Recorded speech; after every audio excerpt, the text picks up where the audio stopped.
Welcome to the Weekly Economic Snapshot. I'm here with Maya Gould from the Colorado Children's Campaign, which just released a really informative resource, the Kids Count Colorado Data Book. Maya, thanks so much for joining us. Of course, thanks for having me. So for those who aren't familiar, what is the Colorado Children's Campaign? The Colorado Children's Campaign is the voice for children at the Capitol. We are a nonprofit, nonpartisan data and advocacy organization that fights for all kids in Colorado at the Capitol every day. Well, the data book that you released had a lot of fantastic information. I wanted to ask you about a couple of the trends that you're seeing. First, what are you seeing in terms of the health indicators for young children in Colorado? Sure, we're seeing a mixed bag for health indicators among kids in Colorado. Of note, when we're looking at early prenatal care, we're seeing that a lot of babies were born this year to parents who didn't get prenatal care in their first trimester. So 22% of babies were born to parents who didn't get prenatal care, and that's much higher than it's been in the past decade. So that's been a big focus for us this year, is trying to understand why there's been that jump for so many families. And I would imagine that's something that could have some long-term implications. Absolutely. Prenatal care is important both for the health of the parent and also for the health of the baby, short and long term. Now, Colorado has been making some investments in early childhood education with the universal pre-K. What are you seeing in that space?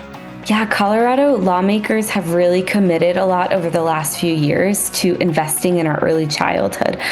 So the Colorado Universal Preschool Program launched about a year or two ago, and in its first year, it reached 70%, nearly 70% of all 4-year-olds in Colorado, which is a really big achievement and helped Colorado jump to third in the nation for preschool access.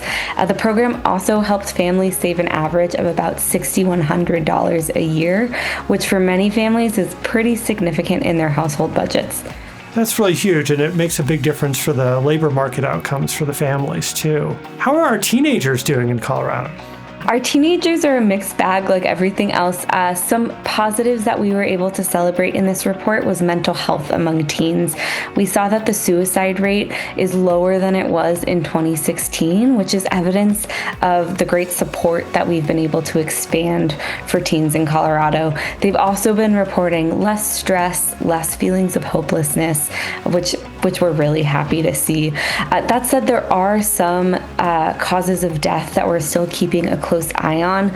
Causes of death like homicide, motor vehicle accidents, and accidental overdoses still remain at higher rates than they were before 2016. And so we're making sure to watch those closely and see how we can better support those teens and make sure that we're helping to prevent those preventable deaths. Well, that's great that we're seeing some progress on some of these mental health issues, because I know that's been a huge concern. Is that partly because we're just getting further away from the pandemic effects, or is that investments that are being made, or some of both? That's a great question. We can never fully draw a causal link, but as you mentioned, there have been a lot of investments in teen mental health since the pandemic. One program of note is called the I Matter program. Colorado helps teens across the state get access to free therapy sessions, and that's been really successful and expansive. So we guess that a lot of these supports are really making an impact, but it's probably a collective impact that makes it hard to draw an exact causal link. And what about academic achievement for kids in school? Yeah, great question. So we see that attendance is getting better since the pandemic. We saw that fewer students were chronically absent, which meant that they missed 10% or more of school days. And that's a really big win. The Department of Education says that attendance is a better predictor of graduation in 9th grade than even test scores. So we're really happy to see progress there. On the flip side, we are seeing that a lot of kids in grades 3 through 8 are not meeting their academic standards. Specifically, over half of kids are not meeting their academic standards. And so while we have seen progress since the pandemic, we still are not at pre-pandemic levels. And to be clear, pre-pandemic levels were also less than 50%. So this is something that we really think needs a lot of focus to make sure kids are reading and writing and participating in math in the way that they should be. We've just scratched the surface. There's a lot of information in the Kids Count data book. including information broken down at county levels. If folks want to learn more, where should they go?